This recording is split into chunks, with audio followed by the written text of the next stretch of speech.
Good evening, and on this episode of the Cardiff Central podcast, we discuss the loss to Perpignan, look forward to the Connacht game, and discuss that Wales squad. Also, stay tuned to listen to me slowly lose my tiny mind. Enjoy.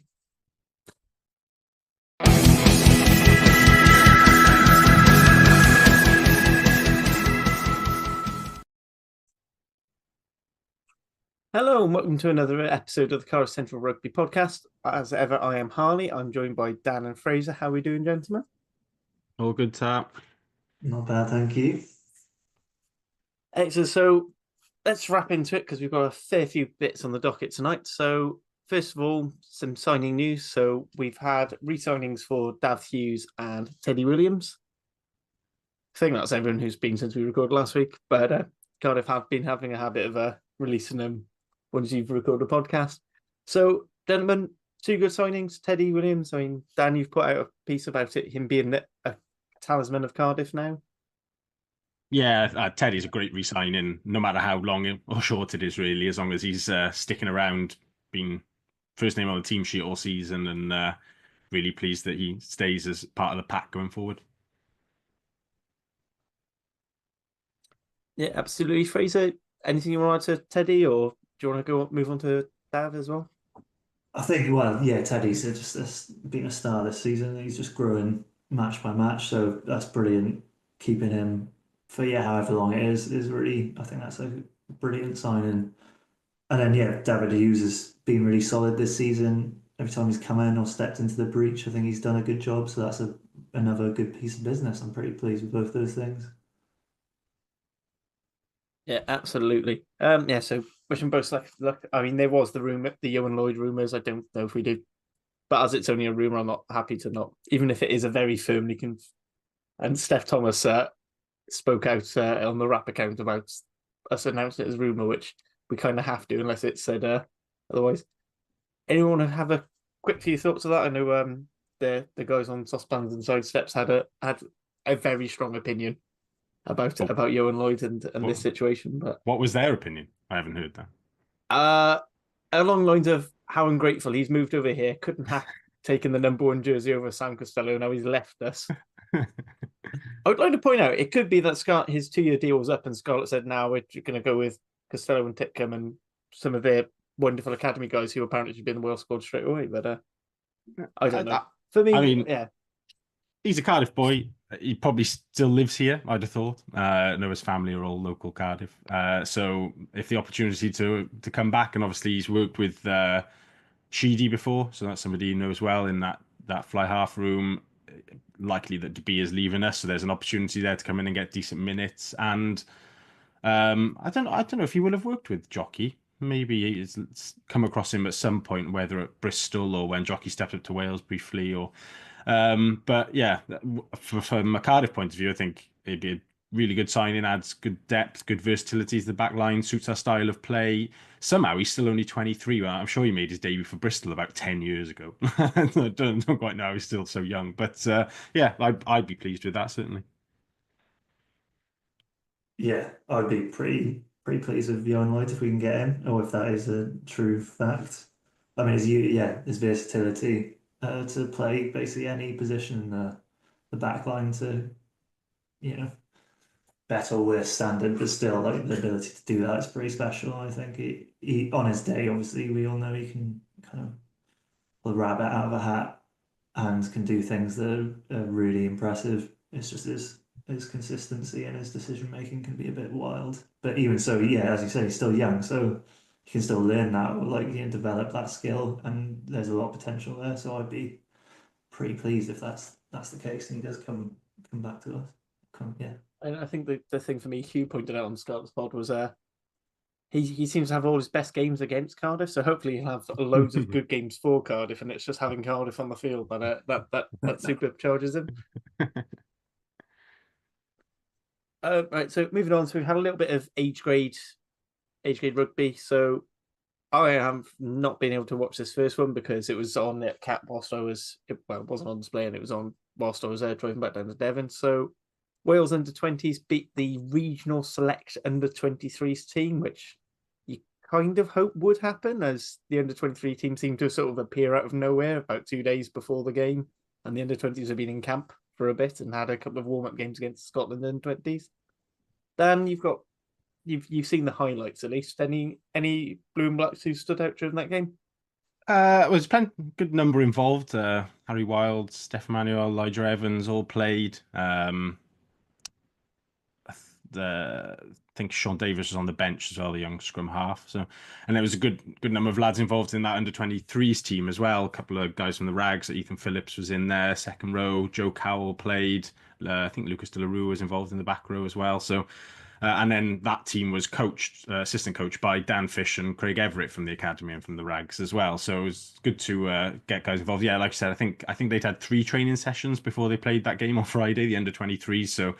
You would expect the under-20s to have won, but good. I think altogether, if you add the lads who were part of our pathway and then have left for elsewhere, and sneak 2 guys in Ethan Phillips and Gethin Cannon who went to university in Cardiff and have played for the Rags, then I think over half of the 50-odd players involved across the 2 teams were sort of Cardiff pathway originals or graduates. So it shows the size of depth available to us if we can hold on to all of these players. Certainly, there's something. I've long thought that we can build something Leinsterish with the amount of players that come through our pathway, and when we're providing 26 or so of 50-odd players playing in an under-20/under-23s game, it definitely the evidence is there for that. But comes to the question of clinging on to them. But no, for the guys that are still involved in our pathway, I think we'll see quite a lot of that 3/4 line of Wild, Emmanuel, and Elijah Evans in the upcoming under-26 Nations, and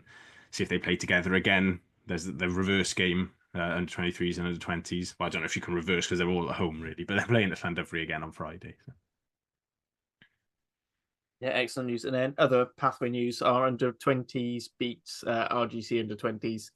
18s. Under 18s, apologies. It's been a hell of a day. Yeah, so it's nice that the under-20 and the fuck's sake, the under-18 season, the under-18 season is kicking off. So starting to get into the swing of things. Yeah, so be hopeful seeing what the even younger Blue and Blacks are doing. So we keep you up to date in more details, like I said. Unfortunately, I haven't got the details in there for me for now. And then last sort of non-Cardiff rugby team I want to just bring out is Gwalior Lightning. They snuck a win against Glasgow on the weekend up in their new home of Ystad Mynach, which I'll be honest, it clearly that's the place that seems to be making the Dragons as bad as they are, because Harley were playing much better than that beforehand before they started for a few games down there. Yeah, I don't know if you 2 caught the game, but it was just quite nice to see. No Gwen Hopkins in this one, so we had Beth and Lewis back in them late. And as much as I disagree with some of her opinions on non-white people, hell of a player, deserved player of the match. Yeah, it was a good game. I mean, I'll be honest, I think Glasgow would be quite upset that they didn't get the win there, but hey, it leaves us 3 wins out of 4, which is, in a 10 round league is going to be good starting point. Did you 2 catch it or no? I saw they'd won in the last minute, but I haven't seen any of the Celtic Challenge stuff this season so far. No.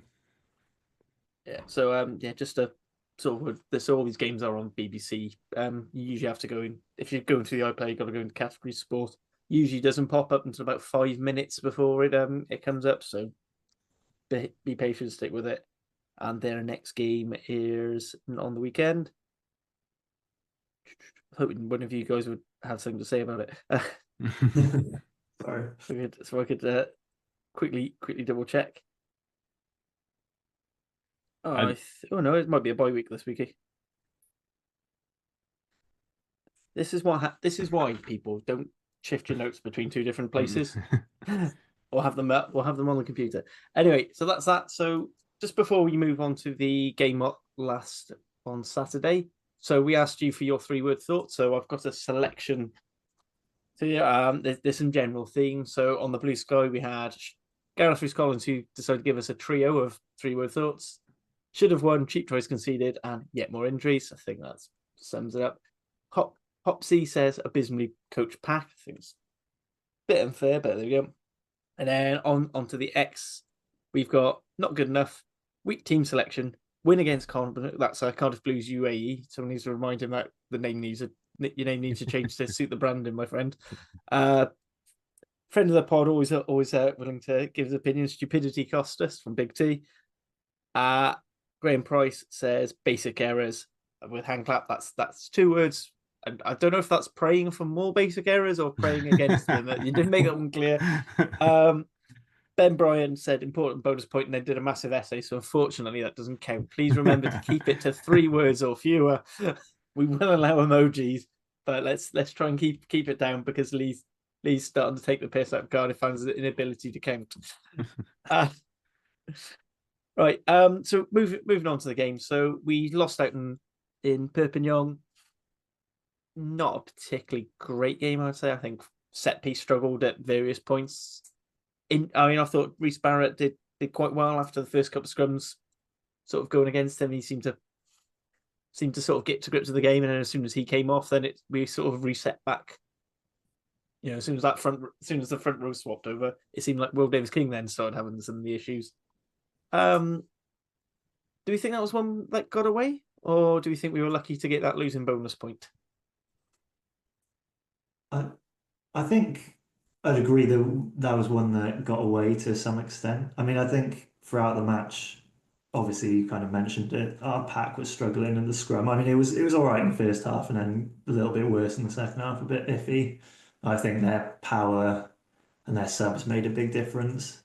But even then, I think we did well in the first half against the wind and kind of kept it tight. They scored that one good try. Their wingers were brilliant throughout. I've forgotten one of their wingers was unbelievable. I forgot his name. But I think we played well in bits, and it seems like that's a trend throughout the season, is that we can kind of, when we get the good ball and we put stuff together, we look really dangerous. We can't consistently do it for a whole game. I think Lilo was brilliant coming back in the team and obviously scored that first try with a brilliant line and then kind of created the second try with his offload. I thought he was his decision making is so good. Obviously, he's not got I don't want to keep going on about how good he is, but he's not got the stamina and the physicality he used to have. But his decision making is brilliant. And then I think the second half we were in it, but they brought on their subs, and I think we were kind of up against the wall a little bit. There was a good Nakalevu, I think his name was, the guy who came on as a centre, who looked like a front row, and Thanos. I think he's the Fijian Thanos, is what I imagine him. And he was unreal. He was just too big to play that position. It didn't feel very fair. But I think, yeah, sorry, to kind of sum it up, I think with a bit more precision and consistency, we could have got the win. I think there was a chance in the last 10 minutes for us to have done that, but we kind of just let it kind of fall away, but not with any significant issues, but just didn't take the opportunities. It was unusual. But a losing bonus point is still positive away in France, I think. Yeah. Yeah, absolutely. I can't disagree with any of that. I think the big issue is probably the one major thing that I think Jockey touched on after the game was just the inability to turn good field position into points, and obviously a lot of that comes back to Perpignan were large. They were a large team, and as you said, they got larger as well, which is unusual. As those subs came on, I mean that 22 was a joke size of a bloke. But what I think, if I was Cardiff, I think it's not the first time this happened to us, and it won't be the last time either. But we get into the red zone and sort of pummel away a little bit, flicking the ball from the base to the first ball carrier, or we pick and go and we don't get anywhere. We've got to come up with a plan B there, because Perpignan actually were quite vulnerable in midfield, I thought, particularly in the starting team. Ray was brilliant and he made it look easy, but Perpignan weren't exactly closing us down through that midfield either. There was room to attack into there, and we struggled to really exploit that. I thought some of our decision making was a little bit odd. they go down to 14 men. We kick to the corner. They've lost their 10, so they're one short in the backs. And then we try and drive and maul them over and add all the backs into it. And it's sort of like, well, we've got the extra man out wide. We know they're a bit vulnerable in midfield. Why not, set up a driving maul, keep them a bit narrow to start with, pick and go, but then play into midfield, not put all your eggs in the basket of trying to drive a team over who we've bounced off of the entire game so far. And then it was just a couple of errors, really. Not for the first time this season, particularly on the back of when we scored points. We score the first try, and then we get turned over from receiving the kickoff, and then Tina Stabia kicks penalty, and we don't even get a hand on that kickoff. They take it unopposed, just beyond the 10-meter line. And then in phase play, then I thought it looked like Tina Stabia and Rory Jennings were players who hadn't played too much this season and probably had never played together. I don't recall them being on the pitch at the same time so far this season. So not to like blame those two in particular, but I think the backs never really got into a proper rhythm because it was like a very mixed up and a very new back line. And that is perhaps a little bit of a learning thing for the coaches in that, you try and get consistency in selection and stick with some guys, but then if you're just going to drop them all in for one game then and give them a go in Europe, like Jockey said they would, they're not going to be able to hit the ground running because they just aren't match sharp. And then you end up as well with the situation which has happened for De Beer a couple of times this season. He's been dropped in out of nowhere and he's picked up a knock. And last season he's playing regularly. You're used to your body, you get used to that contact, and you're able to sort of ride out a couple of the little niggles. This now, where he's not so used to the contact and he's not getting involved in games so regularly, ends up picking up more injuries. So, it was one that we definitely could and should have won. But on the flip side, I think we said on the pod last week, if you offered me a losing bonus point now, I'd take it. So we got that sorted. Everything's still in our hands going into the last round of games. Like you said, Harley, good experience for Rhys Barrett. I think he'll take a lot from that. More good experience for Tom Bowen as well. A couple of guys got a bit of game time where they haven't had a lot of minutes this season. And we managed to rest a lot of key guys going into this weekend as well. So, it's not the end of the world, certainly, but it was a frustrating one on Saturday afternoon. Yeah, absolutely with you. And I have just checked. Rory Jones and Tina Stabia have not played at all together this season. Yeah. They've not even been in the same. They've not been in the same 23s. Like it's not even been. Like if you have a look at it, it's like a bit of a jigsaw puzzle, and they fit and they slot perfectly together. Apart from the last round, it's mad. Thanks again, as always, to CRFC fans who I quite frequently nick stats from. So, that was a bit of a mad one. I actually thought Tina's was quite good.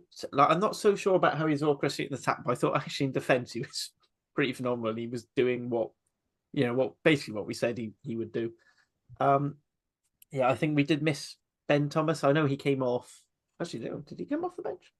He came on for Tina's in the last couple of minutes, but it was obvious that they didn't want to bring him on. It was only because Tina's got injured that he was on the pitch.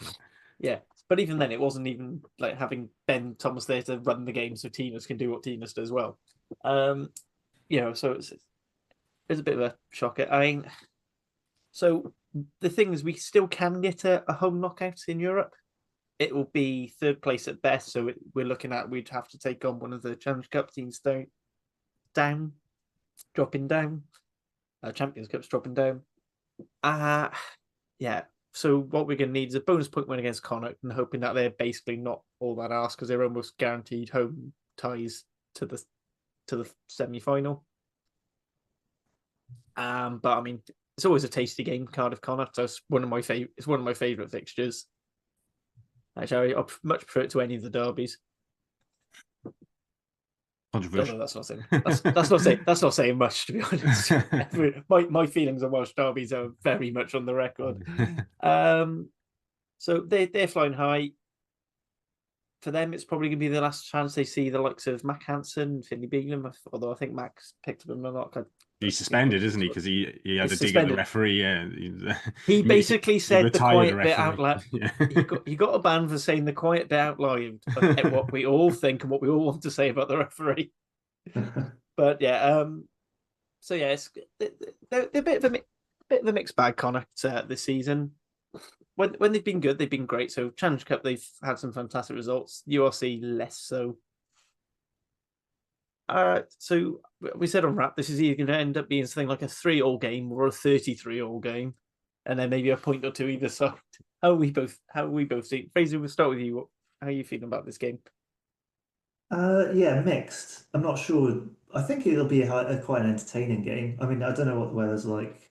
It's probably going to be cold and raining, but I think, yeah, I reckon it'll be quite an entertaining game. It'll be close. I can't see us, coming away easily with a win against Connacht. I mean, they're up and down, but obviously played quite well in the Challenge Cup. I haven't really seen much of them this year.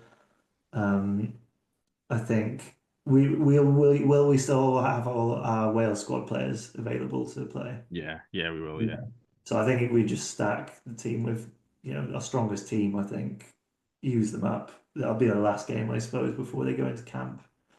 Hopefully with them playing full strength team more or less, I guess, minus injuries. I think I'd be like quietly confident we can get the win. I'm not sure about bonus point victory, but I think we'll definitely we'll probably come out on top. Or I feel that we can against Connacht, but it'll be quite an entertaining game. I'm not sure. What do you think, Dan? Yeah, a lot of it obviously depends on what Connacht do turn up. They've topped the group, but they'll probably want a home spot all the way through. Matt Hansen's unavailable. I wonder if somebody like Aki might be rested to have sort of 2 full weeks off going into Six Nations camp. He played last week in Lyon. He's played both of the interprovincial derbies over the festive period, so they might leave him at home. But I mean, they've still got a lot of really top quality players. If you look down their squad, Prendergast has been in and around the Ireland squad. Beelum has played a lot of rugby for Ireland over the last sort of 12 months. Santi Cordero at fullback is proper electric player.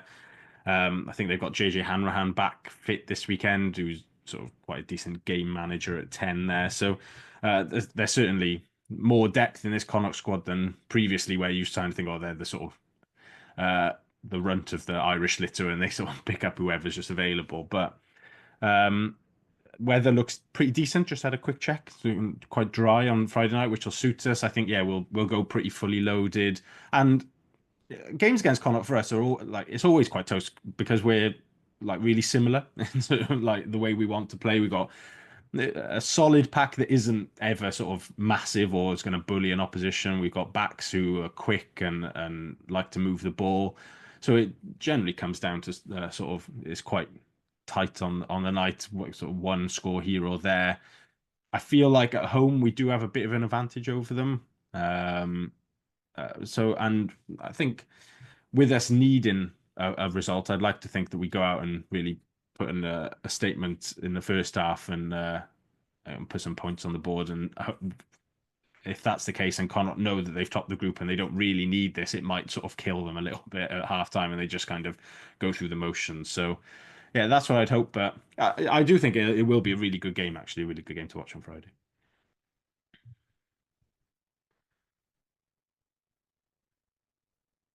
Really on the ball today. Yeah. So should we just quickly go through? So we both said So you guys have said fully loaded.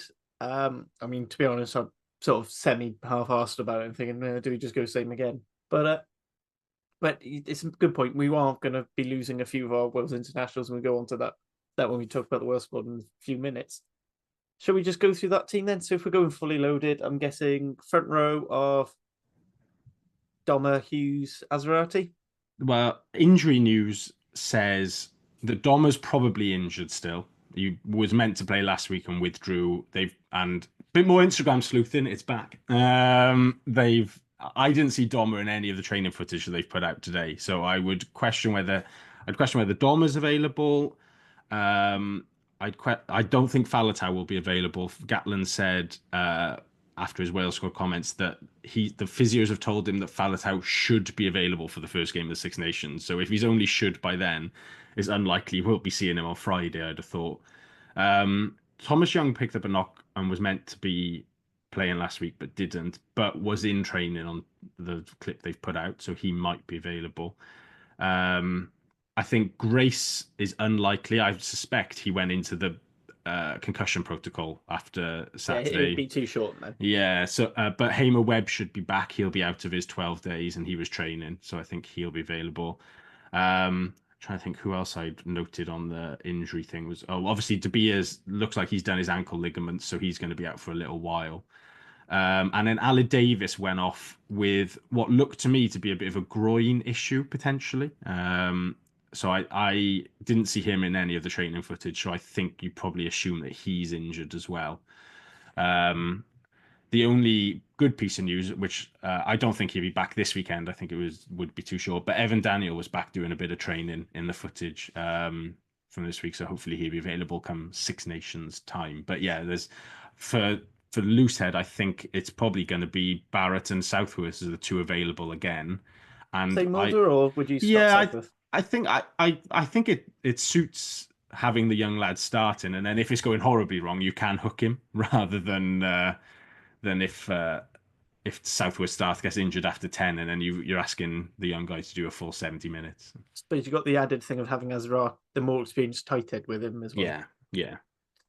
So him, Azra, Barrett and Azrati, and then we're gonna go with the rule of switching them around. Dav Hughes starting.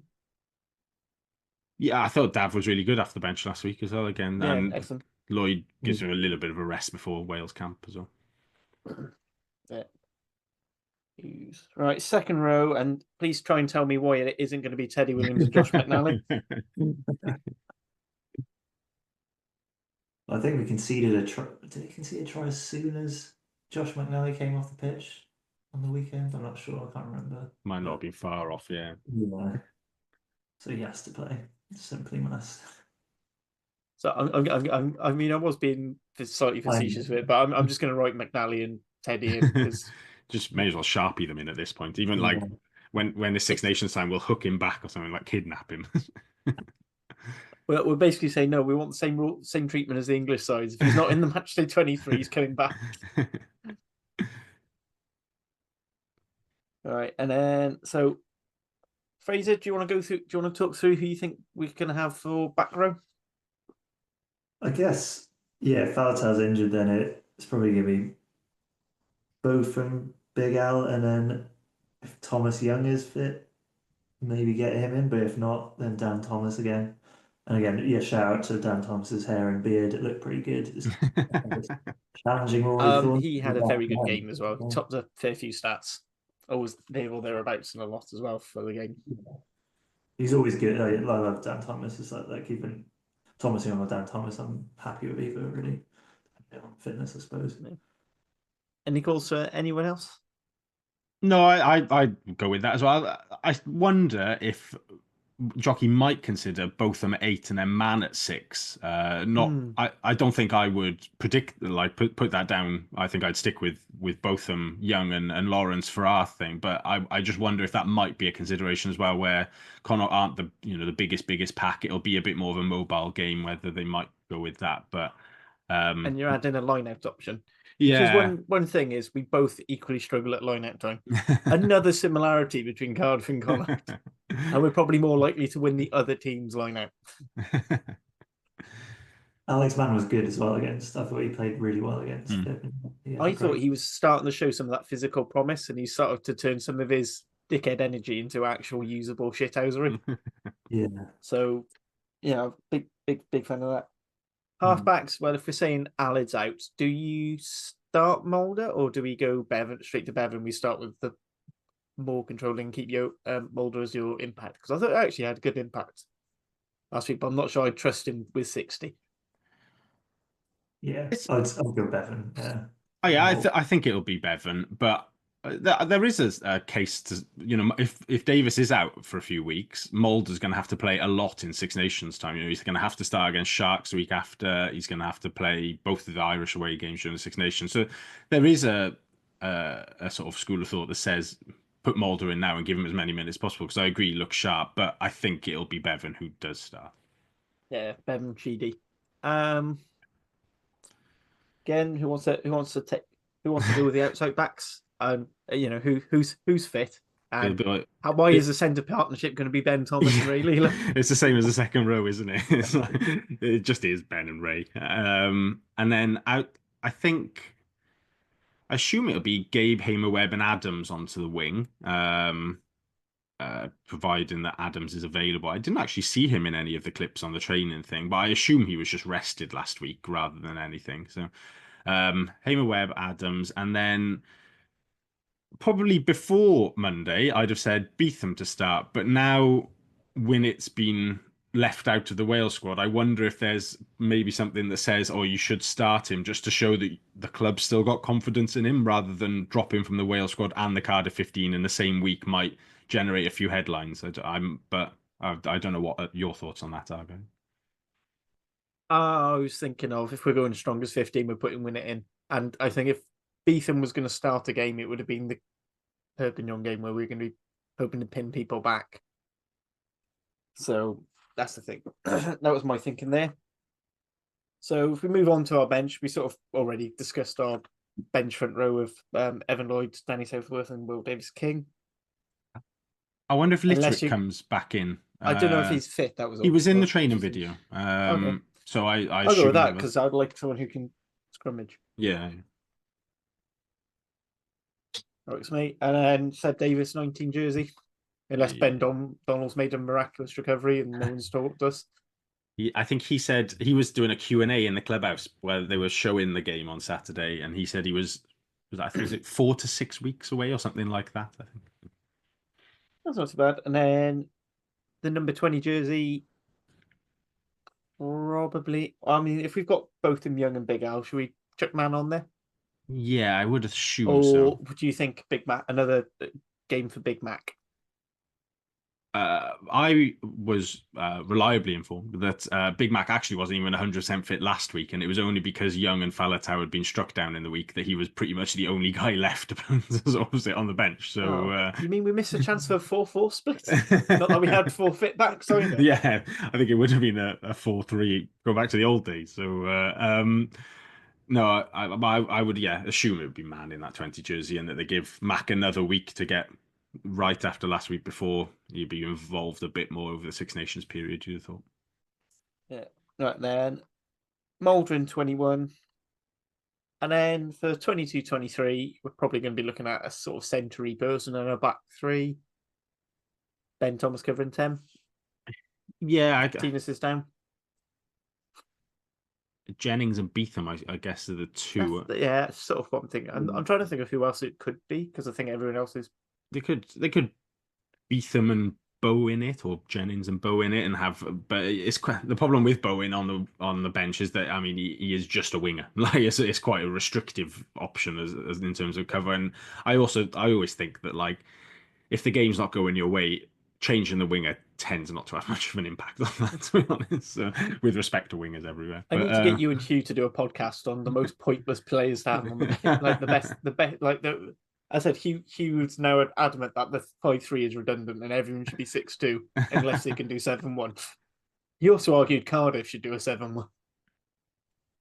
Yeah, you know what would happen though is that all five starting backs would go down within 10 minutes if we ever did a 7-1. Yeah, but then we'd finally get to see Thomas Young on the wing and Seb in the centres. So I'd actually like that. More forwards better. Who are we going to go for? We're going to go Jennings and Beetham? Yeah, I reckon. Just on account of, I don't know who else it'd be. Tom Nolan, again, he had a good game against Perpignan. I just thought, I know, Hennessy's still cup tied, isn't he? He wouldn't be. Yeah, he's not here. Yeah. No, I agree. Bowen did. I thought he did particularly well again. I mean, that right winger was ginormous as well, but he wasn't afraid to like go low and try and chop him down as well. Which, I mean, usually you see young guys just sort of give him a brief hug and then fall off him, and oh well, I tried, but he and I liked the it didn't quite work out, but he sort of tried a little nudge through from him inside our own half and half regathered it and couldn't quite cling on. But I just like the confidence of an 18-year-old on his second appearance to be like, no, bollocks to it, I'm in my own half. I'm going to kick through and chase it. I imagine there might have been a stern word said by one of the more senior heads. But I thought you looked quite confident and assured. Very much like a young 18-year-old who's had 2 professional appearances. But I think so.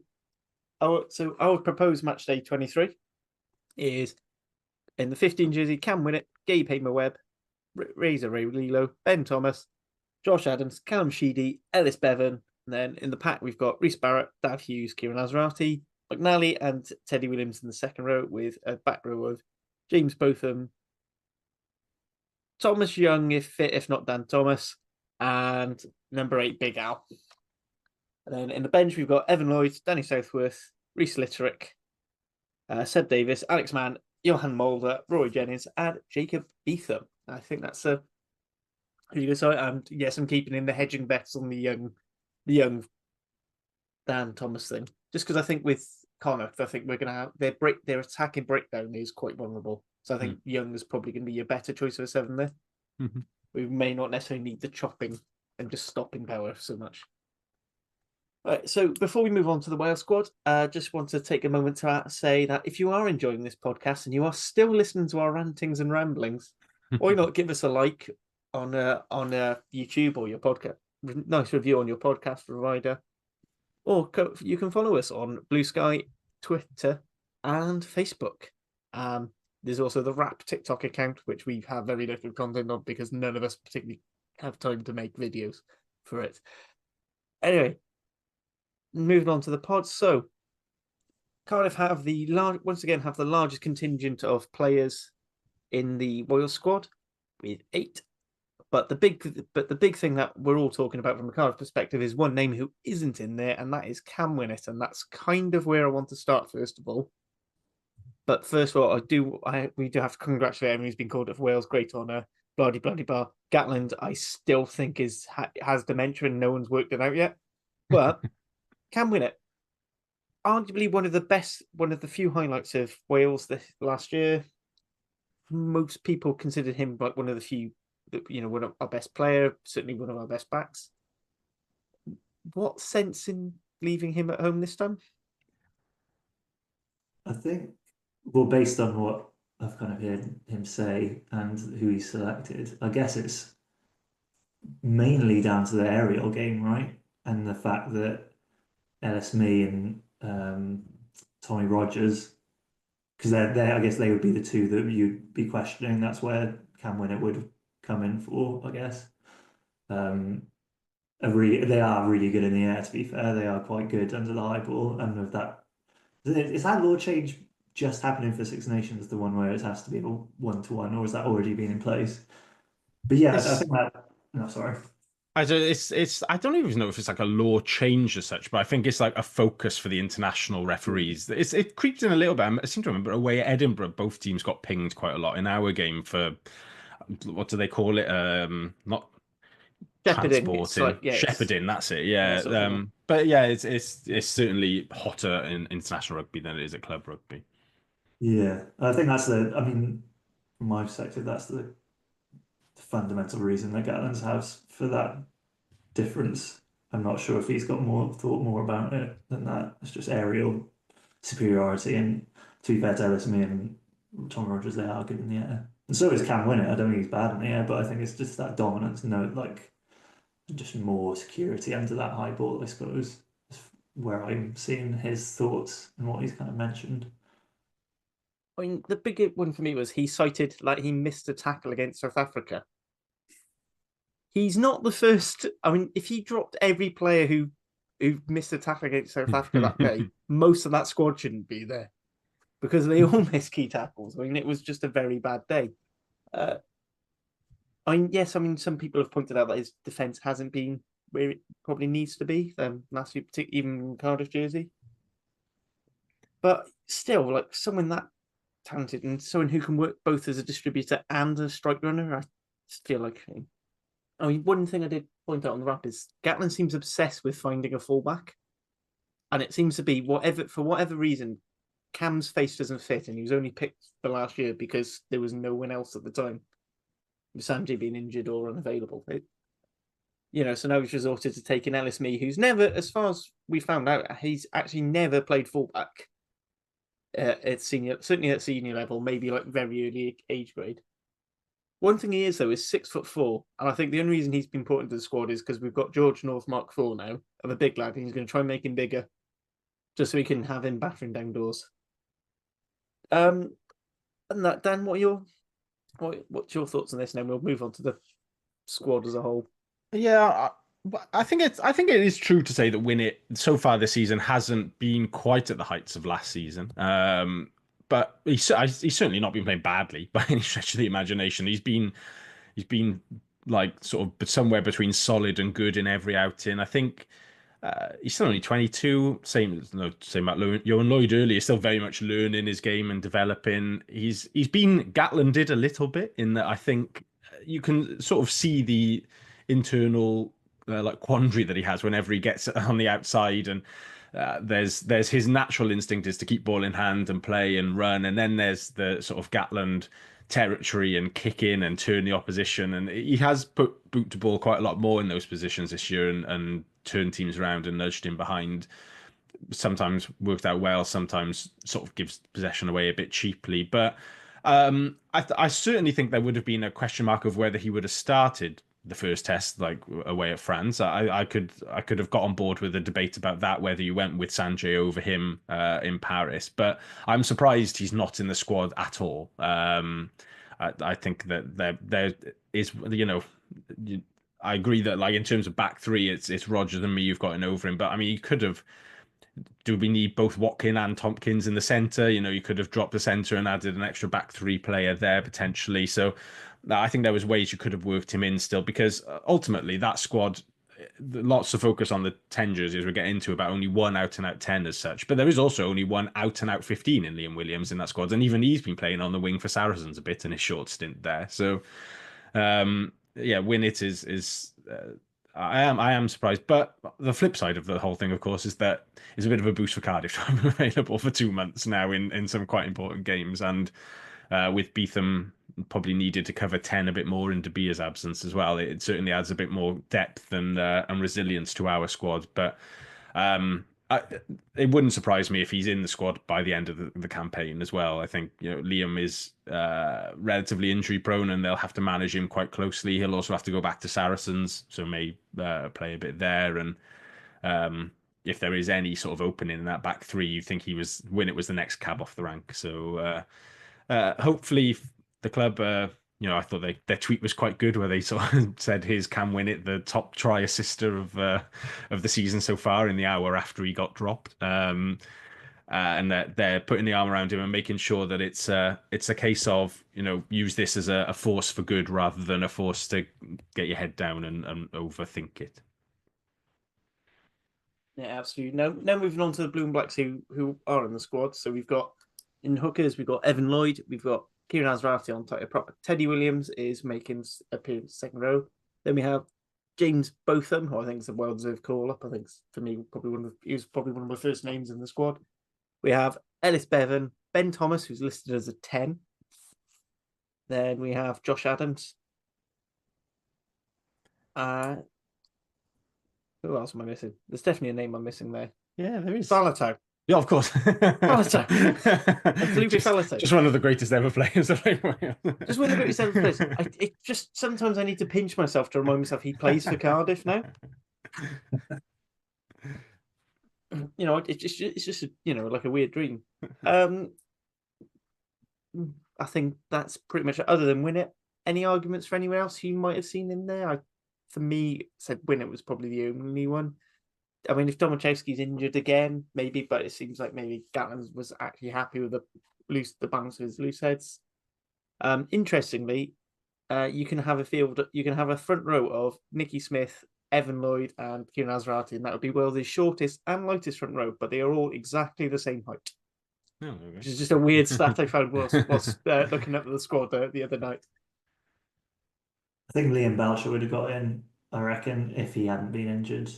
If he came back a couple of weeks ago, obviously, and got injured again, I think he would probably make the squads if that hadn't happened. Who do you think he'd have gone in ahead of? Do you think he would have taken the Sam Parry spot? Or? I think he would have taken his spot. I don't know. I think, for years he's been solid for us, hasn't he? And I think I feel like this would have been his moment because we're so lacking in depth and hooker, and obviously Gatland's had his spat with Sam Parry, and he's had to confront that. I don't know if he really wanted to, and if Belcher was there, I think he might have got in. I don't know what you guys think about That is 100% true, by the way, that if Belcher was available, then Gatland would have been like, bollocks, am I picking up the phone to Sam Parry and seeing what it's about there? But because he's got no one else, he's like, Sam, will you come back, please?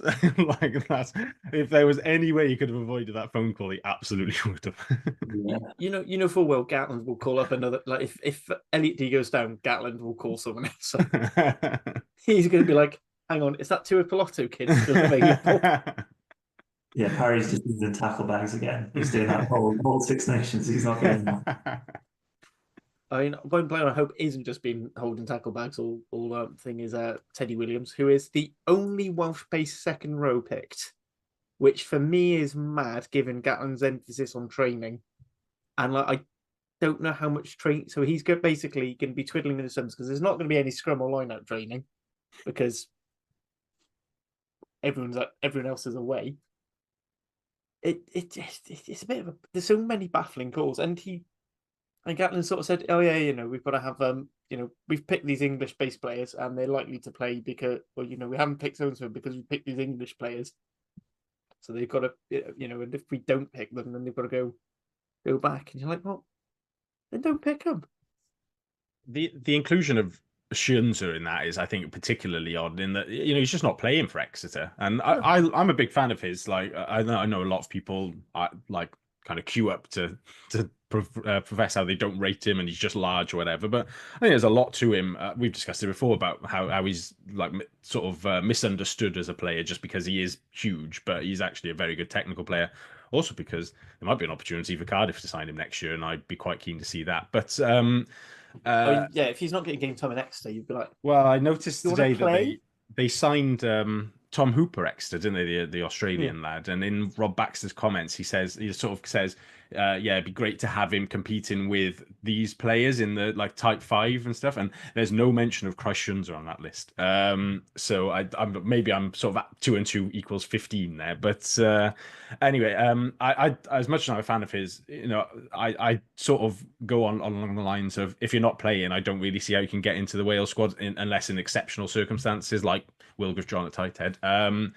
So I think if you're like a James Fender, I know he gets sent off, but he's playing quite well for the Ospreys.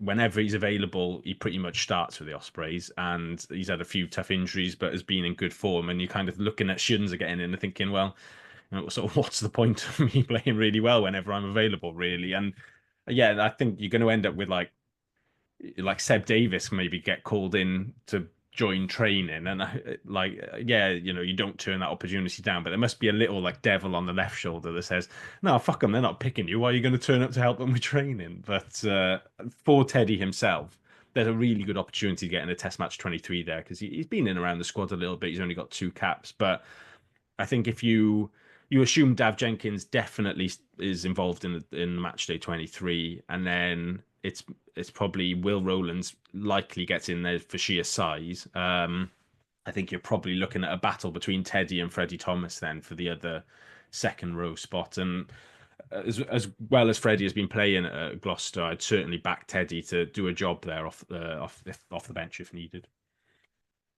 I mean, one thing I think Teddy's got going for him is he is calling Cardiff lineups now, which is something he hasn't been doing. He wasn't doing in the past, and having that extra lineout nose might be helpful.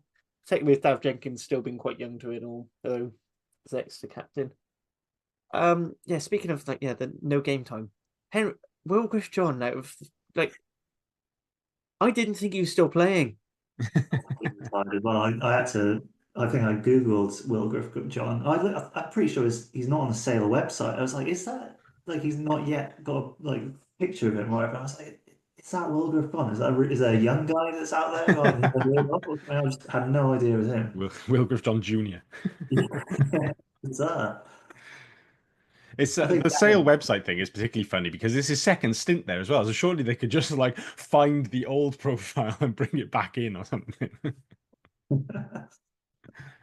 Yeah, it is tight head is mad though. Like the lack of depth that we've got there at the moment. Like it's I think Gatland has clearly had it with Dylan Lewis. I don't know what's happened there, but he does not fancy him at all.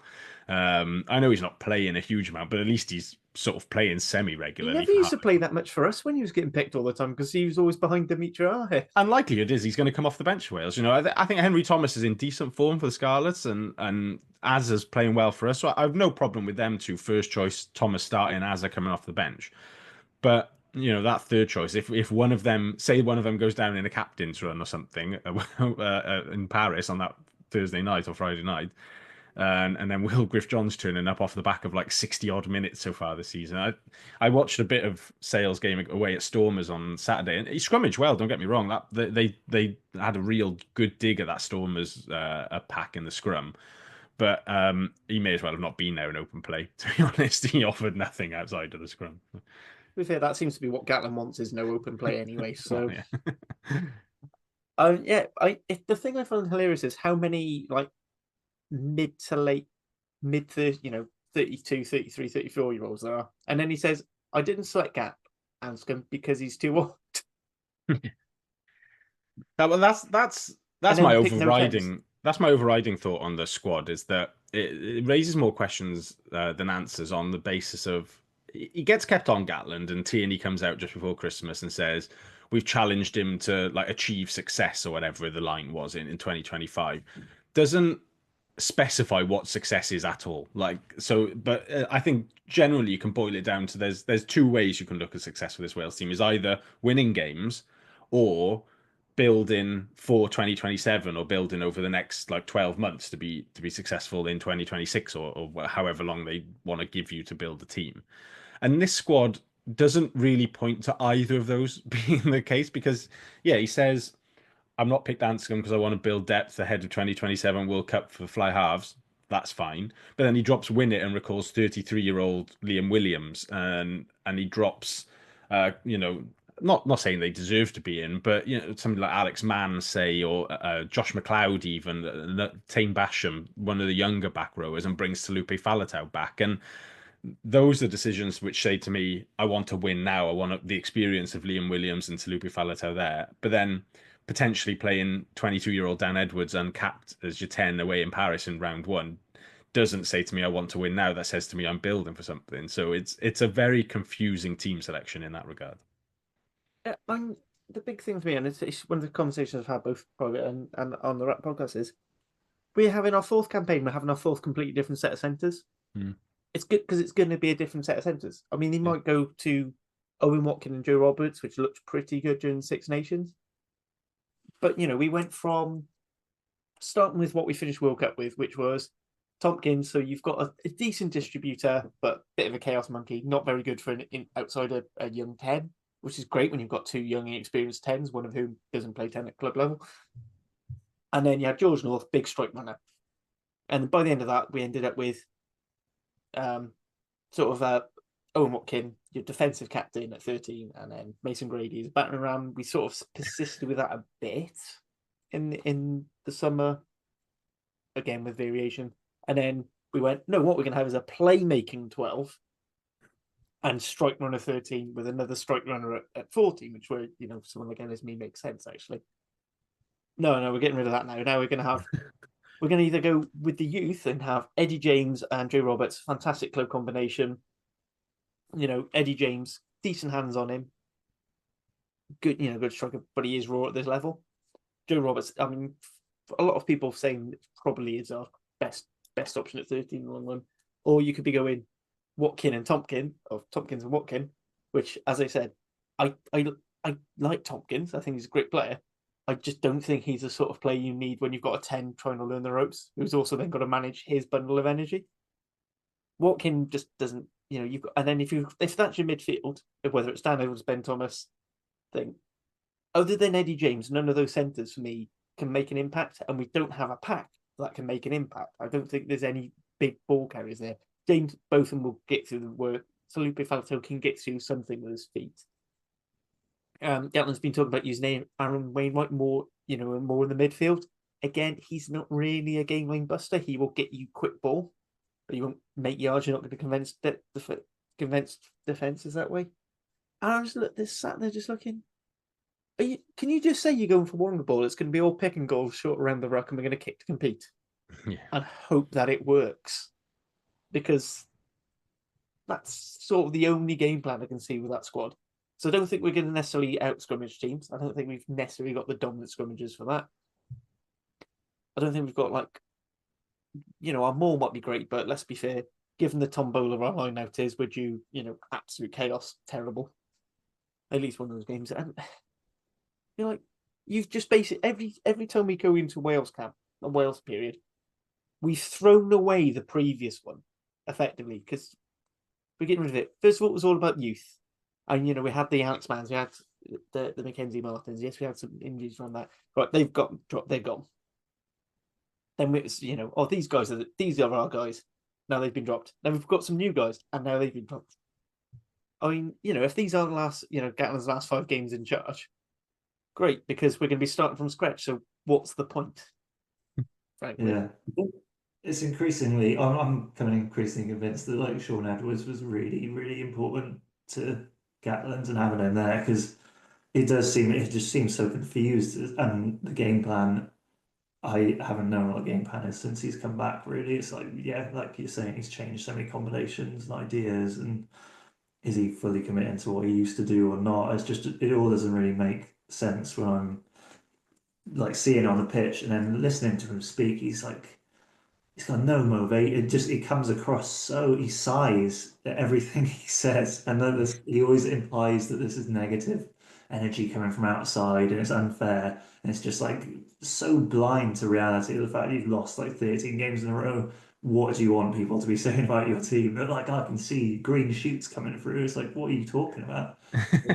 I don't see what his role is. He's not motivated. I can't imagine anyone speaking to him and coming out of a meeting and be like, bloody hell, I can't wait to play for this guy. He's just got this some dour tone all the time. I don't know. I'm starting to lose faith in him and think that, yeah, he was reliant on other people around him other than him dictating what needs to be done. And I hope he proves me wrong in the Six Nations that we come out and it will show something. But it is looking I'm a bit worried about his, tenure. He said I listened to the Scrum 5 podcast on the way home today, and he said something along the lines of because they were talking about potentially somebody coming in, I think is going to join the management team in some sort of like mental state coach or something like that, or motivator, or team culture builder or something, some sort of corporate jargon along those lines. And he said, we're looking to remove the doom and gloom around the squad. I just thought, okay, resign then, mate. It's gone straight away then. As soon as you hand your notice in, there's no more doom and gloom. We're probably quite excited, actually, for what this squad can achieve, because like Harley said, the constant chopping and changing. And as soon as we lose in Paris, he'll say, the attack just doesn't click again.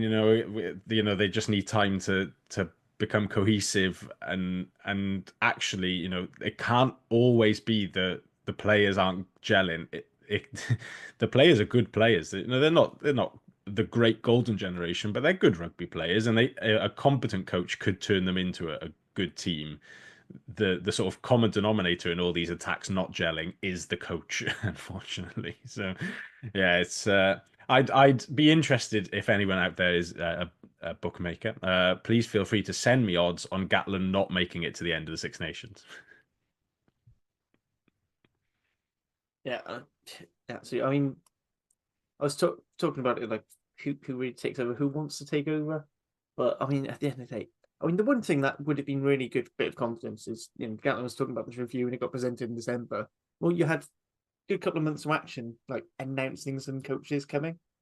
Whether it is literally they're just getting a mental skills coach in, then fine. But just announce it, something of confidence. I'm sure if Humph ever meets me, he's going to be very annoyed with me because the amount of times I've basically been calling for him to lose his job.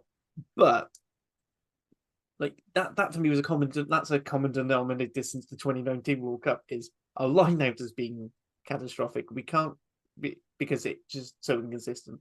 Our scrum is hit and miss. Our phase, the way our pack build, our attacking shape is just that's your job. how are we always getting blasted off of breakdowns? Like, and how have we got to a point where our line out only works if Adam Beard is in there? Is that just because Adam Beard is actually coaching the line out? Is this what the issue is? Maybe that's the announcement of this new coaching staff person. Is Adam Beard's going to be the line out coach, and when he comes back, then he's just going to do both. Wouldn't surprise me if they brought a scrum coach in, though. I'd be like, if a Roundtree is available or something, and he fancies a short-term. You mean what do you mean if a Roundtree is available? A Roundtree is available. Well, he's out of a job, but he doesn't necessarily mean he wants a job. There was a little murmur on Wales Online about this scrum coach's work, like England, the Red Roses, and various other things. He's supposedly being lined up to be announced. So it was the Northampton guy, isn't it? He's leaving Northampton at the end of the season, but he'll be available then. But I wonder if Roundtree just comes in part-time during the Six Nations and until they sack Gatland. They might be doing might have cut a deal and said, "Oh, you can do that because the Premiership isn't running during Six Nations." Yeah, because I think they get both those weeks off because of the way they got an extra 2 weeks in when they played. It's Prem Cup, isn't it? That's what they played during the Six Nations. They might. No, it's not proper rugby. Yeah. Sack that off. I don't think Saints are in there in the Prem Cup actually. It's still group stage, I think. So everybody's in it. They finished it. I thought this was in knockouts or whatever. No, it was last season. Last season they did that because it was Rugby World Cup, but whereas back to normal this season, they've done all the group stage and the knockouts in Six Nations time, I think. Anyway, but that's one of the things. But yeah, that for me is one. And again, there's no point blaming the attack coach because the attack coach is basically like, oh, here you go, here's my plans, here's my set plays. Oh, great. So now I don't have a big centre. Now I've got to find something else, some other way to make this work now. Oh, thanks, Gats. That's fucking great. Right. I think that's basically everything we want to discuss. Unless there's anything anyone wants to raise. I'm not even gonna bother asking where we come in the Six Nations. So that's for later pods. There has been a bit of news I've heard, which is whether through injuries or they just don't like us. The Sharks are allegedly sending full noise up to the Arms Park. It's childish, isn't it? Yeah, come on, man. Just because we've got a 3-game winning streak over you, I mean, come on. I mean, if you're not careful and you lose that one, you could end up like the next Dragons. That one of those teams that just never wins against us. Think about that before you start sending Sia Khaleesi. So I mean, that is one thing. Is if it's going to be full noise, Sia Khaleesi, a chance to see Sia Khaleesi and Ebenezer at cap. So get your tickets in for that. And then a bit closer, obviously, we are playing the Cheetahs on Friday night at 8:00. Not the Cheetahs, we're playing Connacht at 8:00. My brain has actually fried. You're witnessing a mental breakdown on air. And I think that is a very good time for us to end. Thank you, Dan. Thank you, Frazier, for joining me and just about keeping me in the realms of reality. Thank you all for listening and putting up with me. I am off to go have a long nap. Good night.